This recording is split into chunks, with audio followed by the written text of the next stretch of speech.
Salut Serve NFT, bienvenue dans cette nouvelle vidéo. Aujourd'hui, je vais vous parler des burn NFT. Donc littéralement, ça veut dire brûler. C'est lorsque les fondateurs d'un projet vont décider de brûler une partie de la supply de leur collection.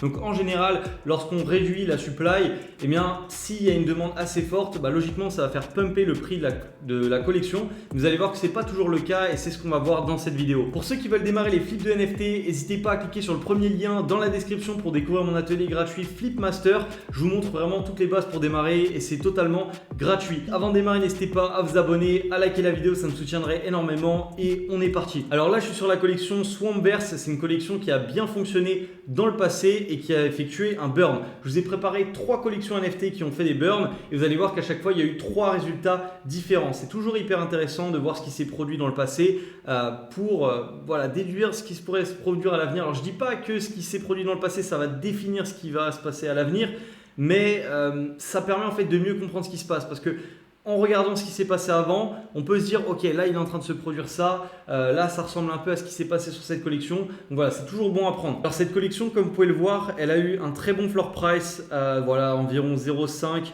en moyenne, un pic ici à 0,72 et petit à petit avec le bear market ça a chuté et aujourd'hui on est à 0,07. Alors, c'est pas incroyable, mais peut-être que prochain bull run, cette collection va repumper, je ne sais pas. Mais en tout cas, il y a eu un burn et je vais vous en parler. Alors, vous voyez qu'il reste 7450 NFT sur 9600 à la base. Donc ça, c'est le vrai nombre de NFT restants. Donc, il s'est produit un burn. Alors, il faut donner une raison aux gens de burn, sinon ils ne vont pas burn. Donc là, dans le cas de cette collection, il me semble que lorsqu'on burnait un ou deux NFT, on en recevait un autre, on recevait un crocodile NFT. Ça a ramené un peu de volume. Mais ça n'a pas spécialement fait pumper le prix. Il me semble peut-être que ça avait un petit peu pumpé, mais ça avait redumpé. Ça ne s'est pas extrêmement bien passé ce burn. Alors pourquoi parce que à mon avis, et on va en reparler sur les exemples suivants que je vous ai préparés, à mon avis, les burns, ça fonctionne un peu moins bien parce que les flippers attendent justement les burns en se disant qu'il va y avoir un pump. Parce que logiquement, on réduit la supply, la demande augmente parce que les gens vont chercher peut-être à acheter un NFT pour effectuer un burn, pour avoir une récompense, pour avoir des tokens, pour avoir quelque chose. Donc il va y avoir une pression d'achat, la supply qui va diminuer, donc logiquement ça devrait pumper. Mais comme les gens se disent que ça va pumper, et il se retrouve à y avoir beaucoup de flippers qui vont profiter de cet événement pour essayer de rentrer un flip. Et comme il y a de plus en plus de flippers, du coup ils vont s'undercutter les uns que les autres et du coup ça va pas pumper et ça va réduire les chances de pump et le burn va plus ou moins bien se passer. Alors pour appuyer ce que je dis, il y a une deuxième collection qui est CryptoShack Club. On a eu un floor price à 0,3 il me semble et là on est à 0,04. Donc pareil, il y a eu un burn, il y a eu du stacking. Alors il y a eu du stacking, il y a eu du burn. Donc là on pourrait se dire c'est vraiment bien. C'est-à-dire qu'on a les NFT stackés, on a les NFT burnés. Donc du coup on a une partie de la supply qui est bloquée, on a une partie de la supply qui n'existe plus. Donc on peut se dire que c'est très intéressant. Ce burn là je trouve qu'il a un peu mieux fonctionné. Il me semble que ça avait repumpé de 0,1 à 0,2 mais ensuite ça avait redumpé derrière. Pourquoi? À mon avis pour les mêmes raisons que ce que je vous ai dit avant. C'est-à-dire que les flippers espèrent avoir en fait un pump et du coup ils se retrouvent à s'undercutter parce qu'ils voient que ça pumpe pas et du coup il y a de plus en plus de gens qui comprennent que lorsqu'il y a un burn il y a potentiellement un pump et du coup le pump va être moins profitable ou il va y avoir un pump plus léger ou soit tout simplement il ne va pas y avoir de pump. Donc dans le cas de cette collection il y avait différents types d'NFT, il y avait les gophers, il y avait les caddies, les gophers et il me semble qu'il fallait réunir 4 points pour avoir un NFT member pass qui valait un peu plus cher. Donc il y avait un flip à faire, on pouvait burner 4 NFT, il faut aller réunir 4 points, donc un gopher c'était 1 point, donc soit on brûlait 4 gophers, soit on brûlait par exemple 2 caddies, soit un caddie et 2 gophers, et pour avoir ensuite un membership. Donc ça pouvait être bien parce qu'ensuite après on pouvait avoir les memberships en or.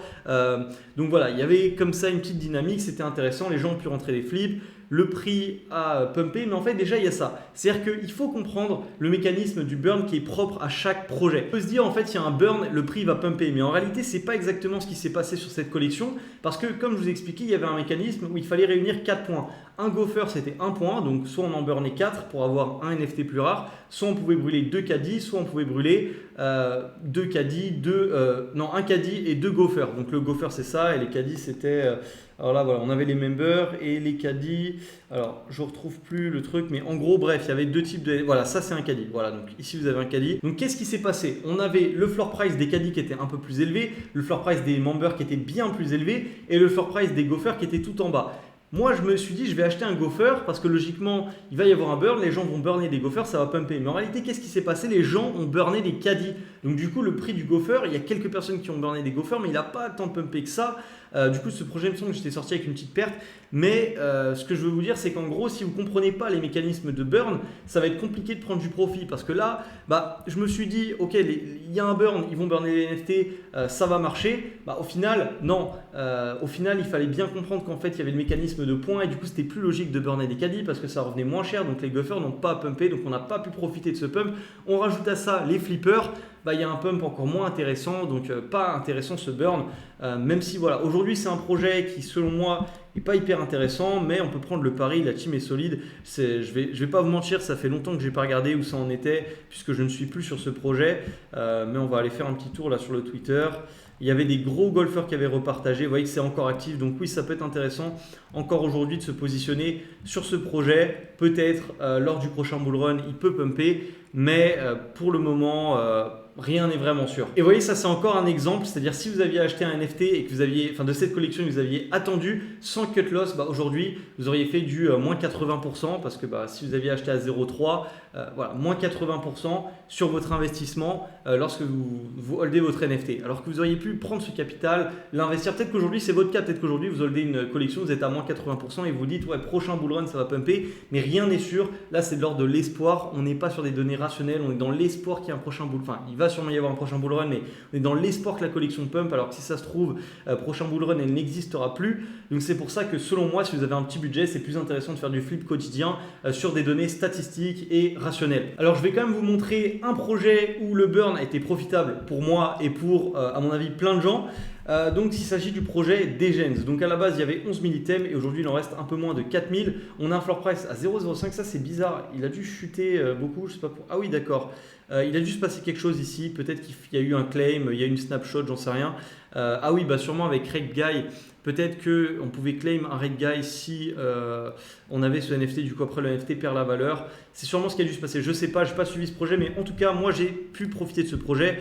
Donc j'avais acheté un NFT, il me semble, c'était par là. Donc du coup j'avais acheté un NFT à ce prix-là environ, donc pour quelques centimes, et je l'avais revendu par là pour, non c'était plus ici pour, voilà, pour 0,22. Qu'est-ce qui s'est passé? Tout simplement un burn, la collection a pris un certain engouement, il y a eu des calls, des gens connus qui ont call vers cette collection. Aujourd'hui le fondateur de ce projet, il est très influent, je crois qu'il n'était pas autant influent lorsque j'ai investi sur la collection. Donc le fondateur de ce projet c'est lui, c'est aussi cette personne qui a fait Rect Guy, donc Degens, donc plusieurs projets. Aujourd'hui c'est quelqu'un de très influent dans le milieu des NFT, je vous invite d'ailleurs à le follow sur Twitter pour ses prochains projets, donc qui sont hyper intéressants et qui fonctionnent très bien. C'est vraiment un fondateur de confiance. Bon à l'époque je sais pas, je me souviens plus s'il était aussi connu que ça. Bref, il y a eu un burn et du coup la collection a pris de la hype, ça a pumpé, j'en ai profité. Donc voilà, parfois ça arrive. Vous voyez que parfois le burn, tout simplement la supply réduit le prix pump.